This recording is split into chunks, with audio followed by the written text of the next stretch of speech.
தேசம் நிறைய மறுகட்டமைப்பு செய்யப்பட்டிருக்கதா பார்க்கப்படுதில்ல சார். நிறைய சாலைகள், புதிய புதிய விமான நிலையங்களோட விரிவாக்கம்னு மாதிரியான வளர்ச்சி பணிகளும் இருக்குதானே? இல்ல நீங்க அத சொல்றீங்க. ஆனா விரிவாக்கம் நடந்ததாக சொல்றீங்க. விரிவாக்கம் செய்து யாருக்கு கொடுத்திருக்காங்க?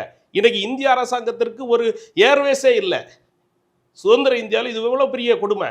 இலங்கை போன்ற சிறிய நாடுகளிலேயே இன்னைக்கு விமான அரசுக்கு சொந்தமான விமான ஊர்தி இருக்குது. ஆனா இன்றைக்கு இல்ல.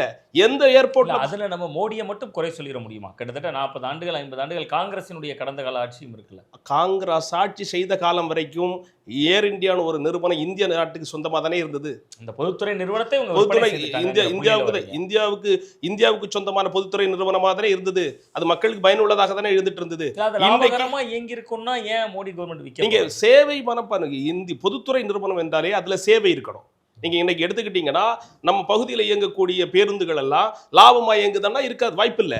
இந்தியாவினுடைய மக்கள், ஏழை எளிய மக்கள், அவங்க சென்று பயணம் செய்வதற்காகவும் சென்று வருவதற்காக தேவைப்பட்டால் சேவையும் செய்யணும். அதுதான் அரசு. நஷ்டத்தை மட்டுமே கணக்கிலேயோ இல்லை லாபத்தை மட்டுமே கணக்கில் கொண்டு ஒரு அரசாங்கம் இயங்க முடியாது. பல துறைகளில் லாபம் ஈட்டுவார்கள், சில துறைகளில் கையிலிருந்து வைத்து கொடுத்து மக்களுக்கான சேவையை பணியார். அதுதான் பொதுத்துறை நிறுவனம். அதனுடைய நோக்கமும் அதுதான்.